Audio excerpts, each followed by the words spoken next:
Hey, how's it going? This is Eric the Vintage Hunter. Welcome back to the channel. I'm here with another update for you. Today, I'm going to give you a breakdown of my October sale. I'm going to give you some highlights.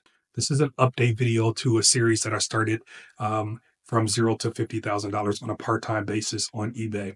And so for anybody that's new to the channel, I am a full-time reseller. I've been a full-time reseller for about 20 years. I've owned an auction company. I've owned a pawn shop.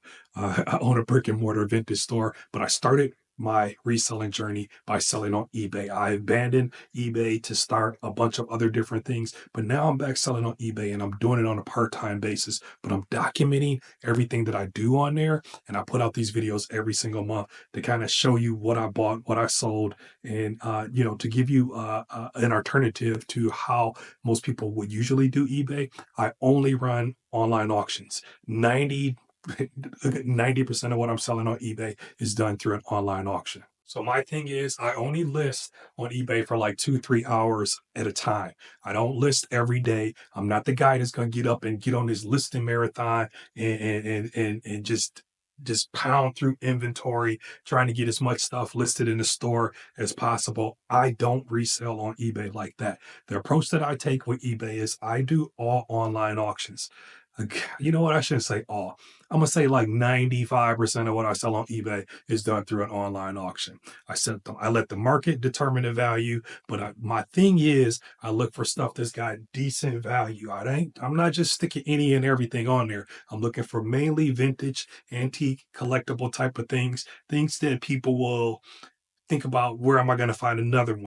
Quality first, right? So it's always quality first. Like I'm looking for quality items that are hitting a certain benchmark.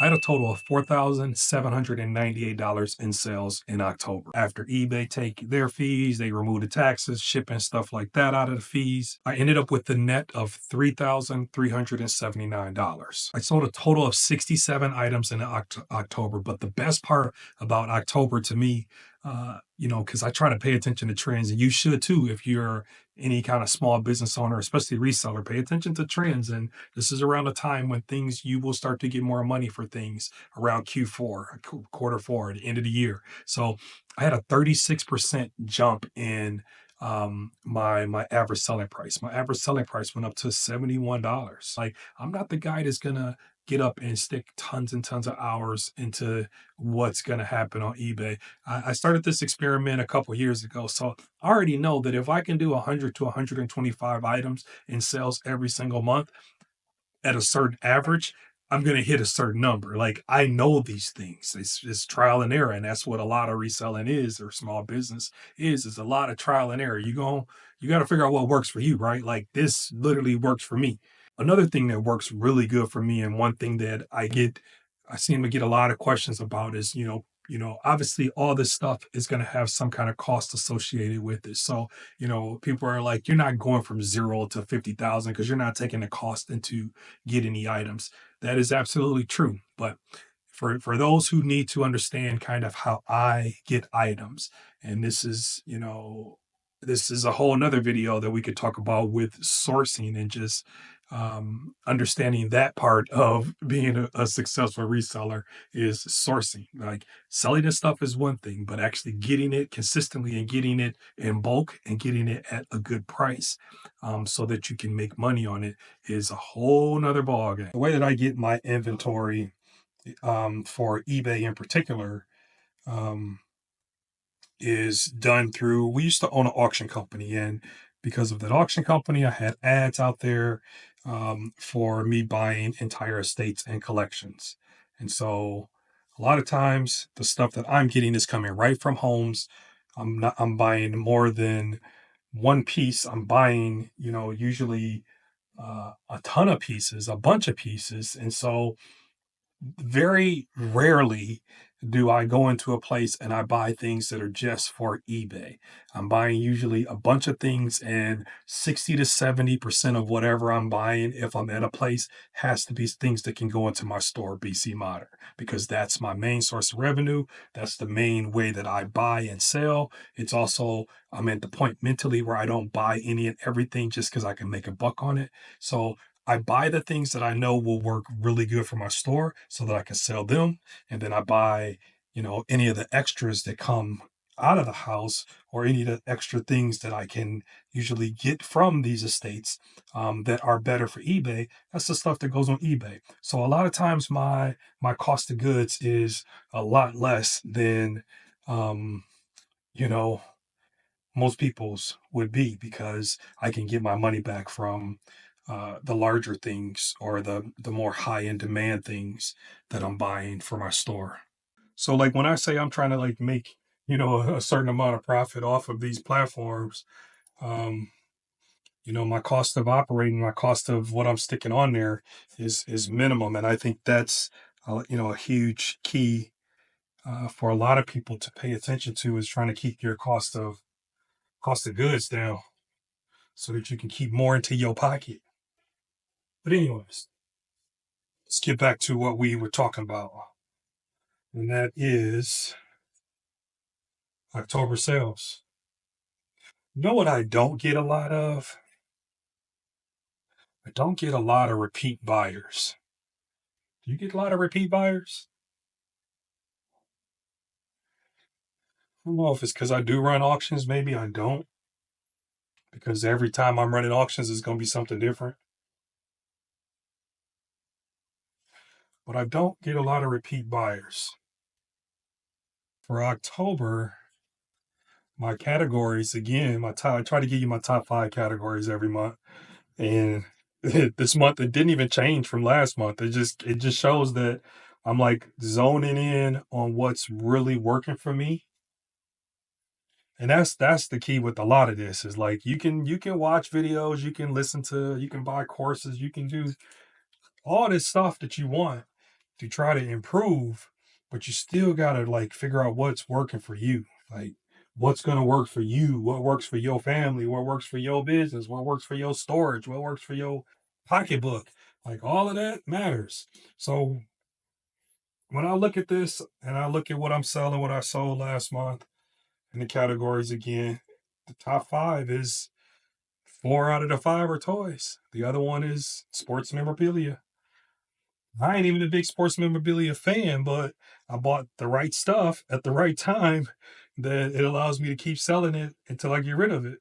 I do think, again, I think it is really important for myself, at least that's what works for me, is to like really focus on the stuff that I like, toys and sports. All right, so first up is this Marks 1952 Marks Super Circus Play 10 litho in the original box. $313 we got for this one. Look at the detail on this thing. It's so cool. It's a very unique set, to find in any condition, really, truthfully. Most of the pieces were there. I did count it. It's kind of tough, when you're finding stuff like this, to make sure that everything is there. I always still disclose, just because there might be like some little like odd piece that you might just be missing. I just always say, look at the pictures, make sure that, everything is, I say, look at the pictures, make sure that this is going to work for your projects, type of deal. So people have the chance to review the pictures. I always give you a lot of pictures on the stuff so you can see ahead of time what you're bidding on. Number 2 on this list that was pretty cool and unique, to me, was the Strombecker Auto Carrier. What was cool and unique about this one, I mean, there's a couple reasons it's pretty unique. I mean, it's a wood toy, which, I mean, come on now, you're not finding wood toys like that's just earlier stuff. A lot of the things that I try to pay attention to is materials. Like materials help me date things, right? So like when I saw this as a wood truck, I was like, okay, I need to take that. But anyways, this thing is almost 100 years old, and it's got the box. That's huge. Anytime you got the box with toys, that's already automatically, a win-win. But 100-year-old toy with the box, that's just, I mean, it doesn't happen all the time, but when it happens, it's the best. So the buyer was super happy with it. I got really good feedback on that one. It was cool to see it. It was cool to handle it. Uh, just a fun piece. Oh, this is fun. This one was fun. I like this. This was Amigo action figure. So it's a Captain American action figure, new in the package, 1973. It's crazy. This is a bendable, bro. I'm biggie, big. Trying to record here. Trying to. You mind? um, I got $262.58 for that one. I love toys. Like I just love them. I can't even. I don't even know what else to say. I'll take it. I'll take it. I'll take it. Doesn't feel like work now. I'm like playing with toys from the 50s and 60s. Like that's cool. I think it's very easy, and I've been down this road of like where you fall into this trap of like I gotta list, I gotta do this, I gotta like you see it online. People say it constantly, like you gotta feed the machine, you gotta do this, and that may be true for some people, and that may be the approach that they want to take, and I think that might be the approach that you have to do when you're listing things in an online store type inventory. I think it's easy to get into that mind frame of like constantly putting things in your store so that there is variety when people come. If you got questions about like the online auction life too, because that's literally all I've ever really done with eBay. So many people get into it and they only do like they come in and they only know the store inventory way of doing eBay. It's all buy it now. It's like they're scared to run auctions. It is a risky strategy. It is risky, but it's the only way that I know how to do it. And when I try to go the other way, like it's just slow. And so I think it's easy for it's easy for people to say stuff like, "Oh, well, I don't find the things that will work in online auction," or "I don't find, what am I supposed to look for online auction?" Everything that you have to learn in business and reselling is a process, is a learning experience, trial and error from the start to the end. I can't tell you any and everything to go look for, but what I can tell you to do is it makes sense to at some point learn how to run some auctions on some of your items so that you can guarantee things are being sold every week. That's what I really love about online auctions is I know that if I spend the time upfront to put up quality items at the very beginning, and I also buy them at a rate that allows me to risk them going for less than what a buy it now price would go for, but I'm guaranteed that in 7 days, in 5 days, in 10 days, this item will sell. So I'm guaranteed to get money every single time I list. That's was extremely valuable for somebody like myself who is in a perpetual like motion of buying and selling. Like I need to buy every day, so wouldn't it be nice to have money coming in on a very frequent basis from online sales? So that's my benefit to running auctions, and I think that's a huge benefit to running auctions. And I think anybody that is a reseller on eBay and has a huge store inventory or even a small store inventory, you should figure out some kind of way to work auctions into your monthly selling so that you can get some money every single time that you list instead of you're kind of just waiting for things to sell. I ain't waiting for it to sell. Once it go up, it's gone. It's out my mind. It's over with. It's done. It's over with. So as I'm recording this, I'm actually working on eBay listings for my warehouse.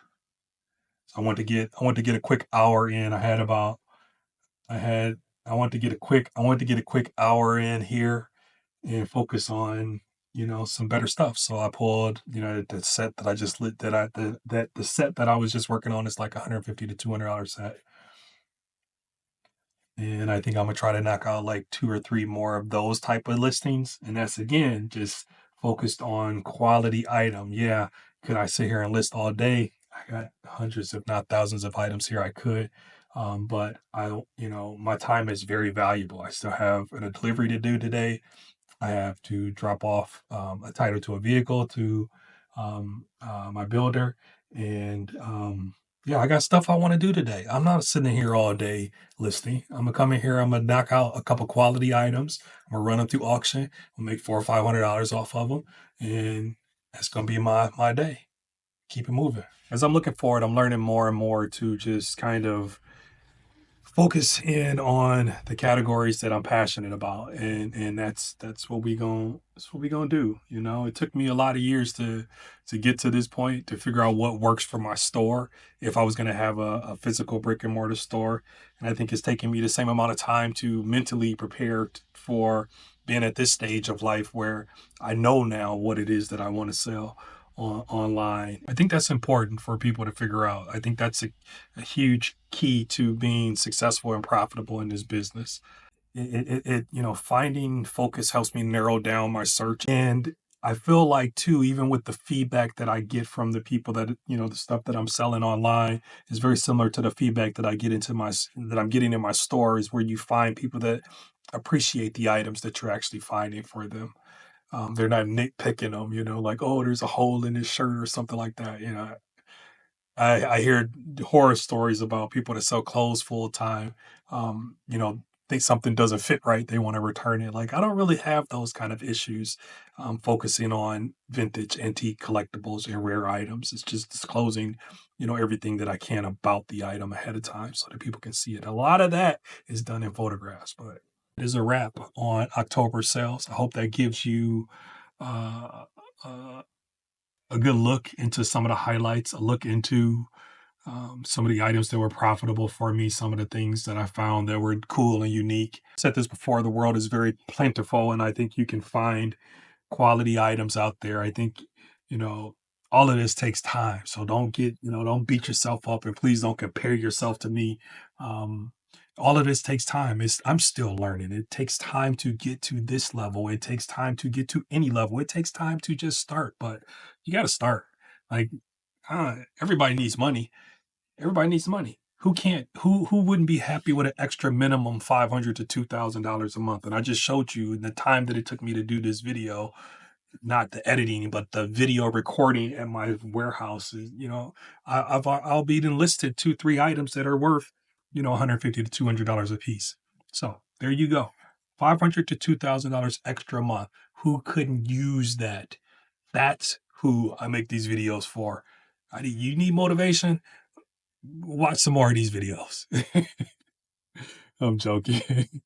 But seriously, like, get your ass up and go make something happen. Like, there's money everywhere out here, and you don't got to go to just thrift stores. I know some people don't want to just go to thrift stores, but there's a lot of options out here to find things that are for sale. Start with your Facebook Marketplace. Use your phone right there in front of you. For things undervalued, things that you can make $1 off of, things that you are passionate about, the like button, hit the subscribe button, hit the little bell so you can get notified. Hope you enjoyed the video, and I hope you stick around for some updates, along the way. Until the next time, peace.